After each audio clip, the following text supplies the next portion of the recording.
Buongiorno da Leandro Maggi, siamo alla fiera di Loreo, siamo davanti al banco dell'apicoltura a Marangon Alessio. Buongiorno Alessio, come va? Buongiorno a tutti, tutto bene? Allora, perché siamo qua? Perché Alessio ha fatto di una passione, una professione e siete riusciti a fare un miele che è riconosciuto uno tra i migliori in giro in commercio. Cosa ha di particolarità il tuo miele? La particolarità del nostro miele è che è fatto qui nel Delta del Po. Praticamente tutti i tipi di miele che facciamo spostiamo le casette entro il raggio del Delta del Po. E partiamo con è un miele sano, perché è un miele fatto in maniera naturale e anche lavorato in maniera a freddo, quindi in maniera naturale. E abbiamo, quando riusciamo, facciamo anche 10 tipi di miele, 10-11 in base alle fioriture che ci dà il nostro territorio. Quindi partiamo dal miele d'acacia al miele di amorfa, con il quale abbiamo vinto anche un premio come miglior amorfa d'Italia nel 2020.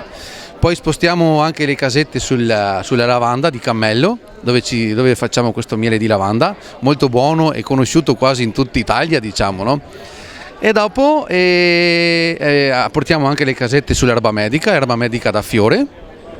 E dopo partiamo con i millefiori comunque sempre del Delta, un millefiori particolare perché quindi prende anche, essendo noi un territorio molto, tra un confine tra il Po e il mare, le fioriture quindi sono quasi non troppo dolci ma quasi anche un po' salate. E questo poi quel miele famoso di, come si chiama? Il miele di Barena che si fa sulle valli di Chioggia, e noi facciamo anche un miele della Sacca che si fa sulla Sacca di Scardovari, dove c'è anche lì una fioritura di limonium che dona al miele questo sapore un po' amarognolo e salato. Quest'anno abbiamo anche fatto un po' di miele di melata, che la melata solitamente è difficile farla, si fa più in montagna, ma quest'anno con il troppo caldo e il troppo secco, per fortuna le api hanno raccolto anche questo miele. Grande Alessio, ripetiamo, fatto di una passione una professione, poi facendo un prodotto di eccellenza.